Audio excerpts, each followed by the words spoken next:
नमस्कार दोस्तों, नमस्कार राजस्थान। मैं गोविंद मालविया आपका स्वागत करता हूं। आज हम बिजोलिया किसान आंदोलन के भाग 4 की बात करेंगे। इससे पहले हमने भाग 3 देखे थे, जिसमें भाग 1, भाग 2 और भाग 3। शुरू करने से पहले एक छोटी सी रिक्वेस्ट है आपसे कि आप अगर पहली बार इस वीडियो पर हैं तो मैं आपसे रिक्वेस्ट करूंगा कि आप भाग 1, भाग 2 और भाग 3 देखने के बाद इस वीडियो पर आएं, तो शायद आपको बेहतर समझ में आएगा। बिना वक्त गंवाए हम शुरुआत कर लेते हैं बिजोलिया किसान आंदोलन के भाग 4 की। देखिए, बिजोलिया जो है, जैसा कि मैं आपको बता चुका हूं कि राजस्थान के भीलवाड़ा में है और यह मेवाड़ रियासत का प्रथम श्रेणी का ठिकाना था। यह राजस्थान का सबसे प्राचीन किसान आंदोलन है। राजस्थान का ही नहीं, पूरे भारत का सबसे प्राचीन किसान आंदोलन है। इस आंदोलन की शुरुआत हुई थी 1897 से, यह खत्म हुआ था 1941 तक। राजस्थान में लगभग 44 सालों तक ही यह चला था आंदोलन। पूर्णतः अहिंसात्मक, पूर्णतः असहयोगात्मक, बिना खून खराबे का यह आंदोलन है। इस आंदोलन के 3 चरण मैंने आपको बताए थे। प्रथम चरण जो 1897 से 1916-17 के मध्य रहा। द्वितीय चरण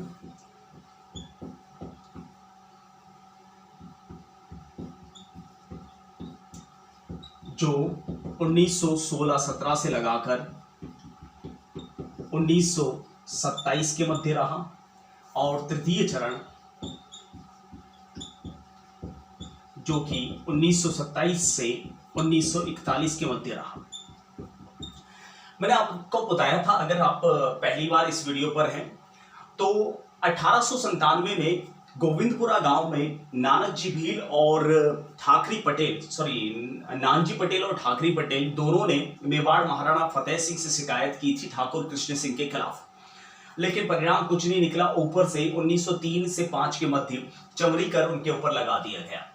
द्वितीय चरण का नेतृत्व किया था विजय सिंह पथिक ने, और विजय सिंह पथिक ने 1916-17 में उमाजी खेड़ा गांव, जो कि वर्तमान चित्तौड़ में है, वहां पर ऊपरमाल पंच बोर्ड की स्थापना की थी।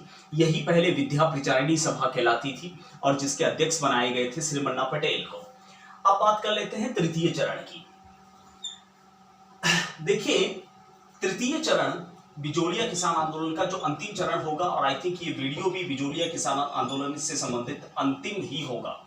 1927 से 1941 के मध्य रहा तृतीय चरण, जिसका नेतृत्व किया था माणिक्यलाल वर्मा ने। वर्मा जी ने इसका नेतृत्व किया था।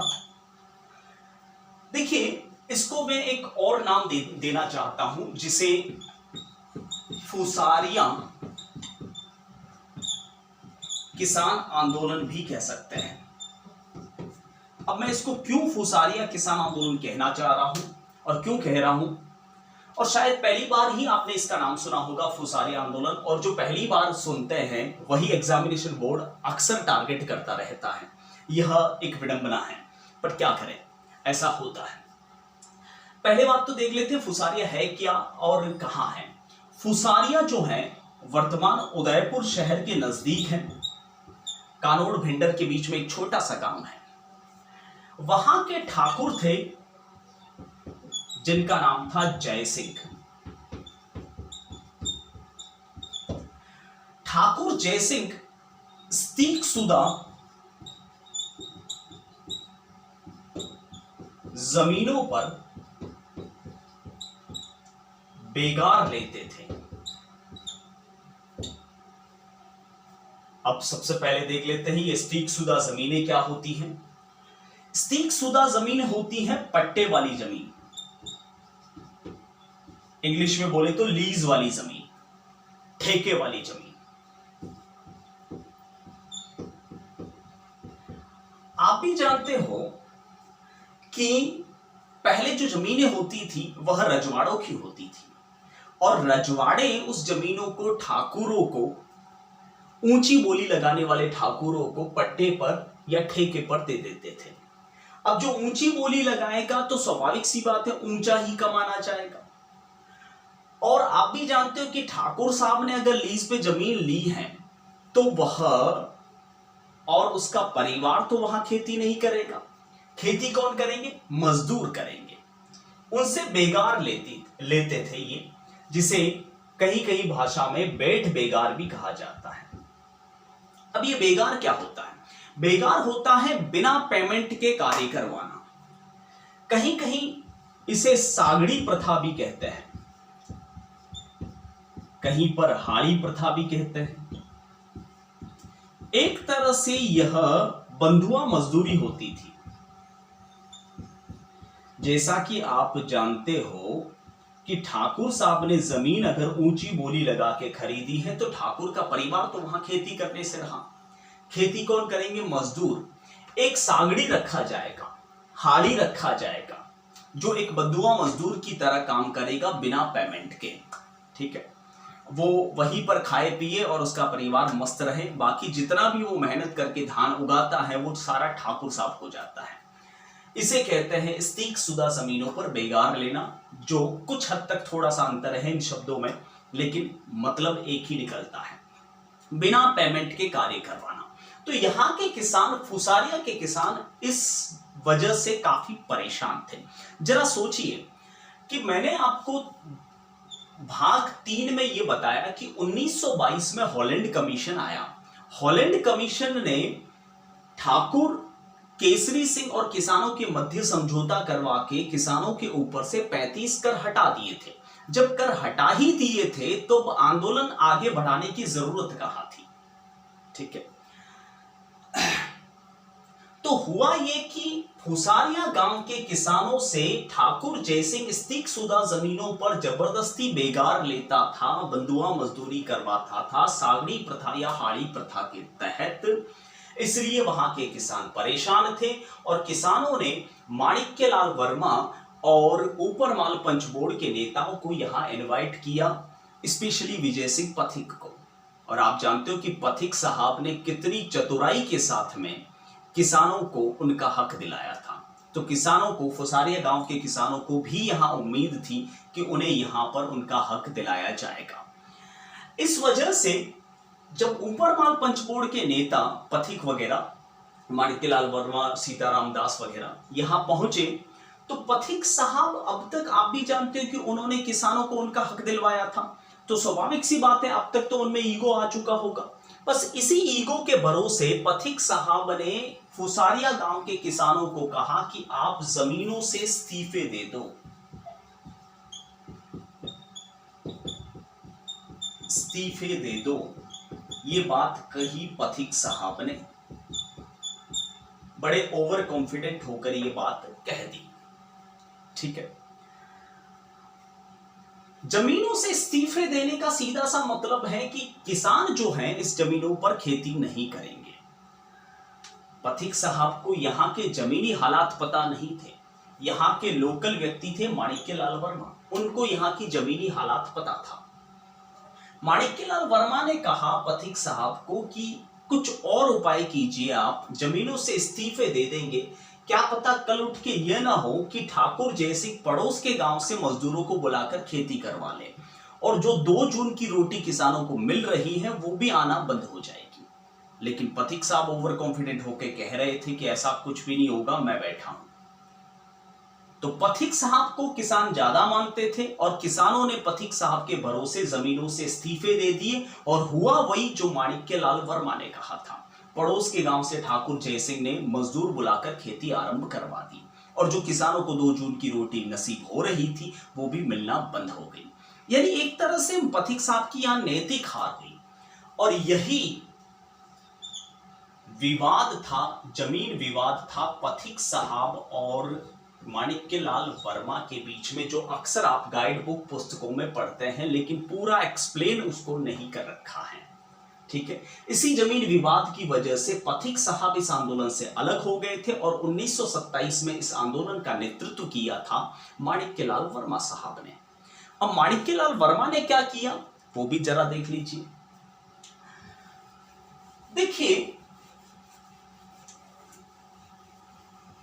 समस्या सिर्फ बिजोलिया के किसानों की ही नहीं थी, समस्या सिर्फ फुसारिया गांव के किसानों की ही नहीं थी। माणिक्यलाल वर्मा का सोचना था कि समस्या पूरे राजस्थान के किसानों की है। आप भी जानते हो कि बेगू में आंदोलन हुआ, बूंदी में हुआ, अलवर में हुआ, शेखावाटी में हुआ, सब जगह किसान आंदोलन हुए। सब जगह ठाकुरों के अत्याचार लगभग समान थे। तो अजमेर में अखिल भारतीय देशी राज्य लोक परिषद का गठन किया गया, जिसके अध्यक्ष बनाए गए थे सेठ जमनालाल बजाज को, जो गांधी जी के पांचवें पुत्र कहलाते हैं। उपाध्यक्ष बनाए गए थे हरिभाऊ उपाध्याय को। सचिव थे माणिक्यलाल वर्मा और मंत्री थे, जो बाद में राजस्थान सेवा संघ कहलाया, राम नारायण चौधरी। इन सब ने अब डिसाइड किया कि सिर्फ फुसारिया और बिजोलिया की ही समस्या नहीं है, समस्या सब जगह है। तो ये पूरा संगठन किसानों के हक की लड़ाई लड़ता था, ठीक है। और माणिक्यलाल वर्मा ने फुसारिया के किसानों के लिए, जो कि बिजोलिया का पार्ट ही है, तृतीय चरण का हिस्सा है, उनके समस्याओं का निजात दिलाने के लिए, उन्हें उनका हक दिलाने के लिए माणिक्यलाल वर्मा ने ठीक वैसा ही किया जो विजय सिंह पथिक करते आए थे। एक समाचार पत्र था जो वर्धा से चलता था, महाराष्ट्र के वर्धा से, जिसका नाम था नवीन राजस्थान। इस नवीन राजस्थान समाचार पत्र की शुरुआत 1921 में विजय सिंह पथिक ने की थी।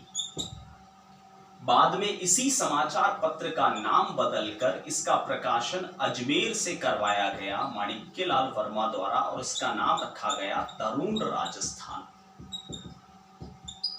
इसी समाचार पत्र में वैसे ही लेख छापते थे माणिक्यलाल वर्मा, जैसे प्रताप समाचार पत्र में विजय सिंह पथिक छापते थे और किसानों के हक की आवाज उठाते थे।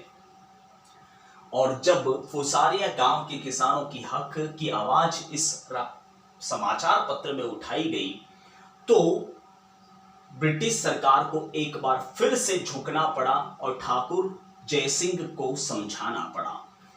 और समझाने के लिए 1941 में रेवेन्यू इंस्पेक्टर, राजस्व निरीक्षक, जिसका नाम था डेविड विल्किंस आया, और विल्किंस ने ठाकुर जयसिंह और किसानों के मध्य एक समझौता करवा के उन्हें उनका हक दिलाया।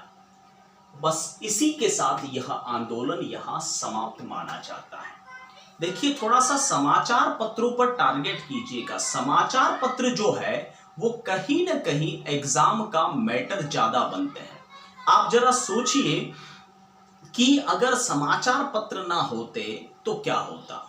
अगर आज मीडिया बंद हो जाए तो क्या आपको दिल्ली में जो घट रहा है वो पता चलेगा, या जो यहां घट रहा है वो मोदी साहब को पता चलेगा? तो कहीं ना कहीं इन सारे आंदोलनों में समाचार पत्रों का बड़ा रोल है। इसलिए आप देखना, अक्सर एग्जामिनेशन हॉल में समाचार पत्र ज्यादा टारगेट किए जाते हैं, ठीक है। तो राजस्थान का ही नहीं, पूरे विश्व का सबसे प्राचीन आंदोलन है यह, ठीक है। सबसे प्राचीन आंदोलन है, सबसे लंबा आंदोलन है, 44 वर्ष तक, 1897 से 1941 तक।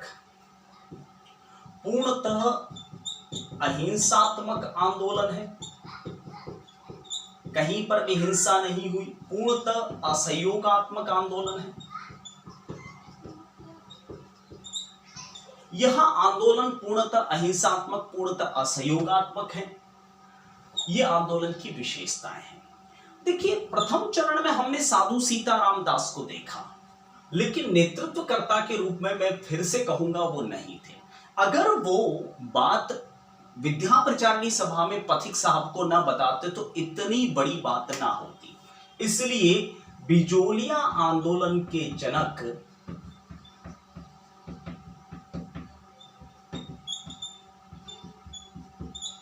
साधु सीताराम दास को माना जाता है। किसानों ने अपने हक की आवाज कैसे उठानी चाहिए यह सिखाया विजय सिंह पथिक ने। इसलिए किसान आंदोलनों का जनक विजय सिंह पथिक को माना जाता है, जो द्वितीय चरण का नेतृत्व भी किया था इन्होंने, और तृतीय चरण का नेतृत्व माणिक्यलाल वर्मा ने किया था। तो सिर्फ दोस्तों ये तीन ही नहीं है, एक और व्यक्ति है जो बिजोलिया आंदोलन से संबंधित है, जिसका नाम है तुलसी भील। ये तुलसी भील एक संदेशवाहक था। आप सोचिए जरा, उस जमाने में जो बिजोलिया में घट रहा था, ठेठ कानपुर जाकर कौन पहुंचाता था? ये व्यक्ति। मीलों पैदल चलते थे नंगे पैर तुलसी भील, सुबह निकलते थे, शाम तक कानपुर पहुंच जाते थे। तो इनके रोल को भी भुलाया नहीं जा सकता। ये नाम मैंने आपको पहली बार इसलिए बताया है क्योंकि कभी कभार होता है बड़े आंदोलनों में काफी बारीकी पूछी जाती है। क्या पता पूछ लें कि इस आंदोलन का संबंध किससे है, किससे नहीं है, समथिंग ऐसी बातें। तो थोड़ा सा यहां पर अलर्ट रहिएगा। खैर, इस टॉपिक को यहीं समाप्त करने से पहले मैं आपको एक छोटी सी बात कहना चाह रहा हूं। मैनेजमेंट से मेरी बात हुई थी और हम एक व्यवस्थित शेड्यूल मंडे से डालना शुरू करेंगे, जिसमें हम किसी भी प्रकार का ब्रेक नहीं करेंगे।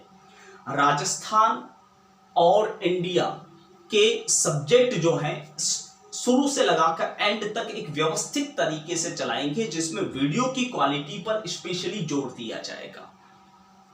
आवाज को लेकर समस्या आ रही है, पिक्चर क्लियरिटी को लेकर समस्या आ रही है। इन सारी समस्याओं को हम सुधारने के बाद में एक व्यवस्थित शेड्यूल डालने वाले हैं। ठीक है, तो फिलहाल के लिए आपसे मैं विदा लेता हूं। जय हिंद, वंदे मातरम, नमस्कार।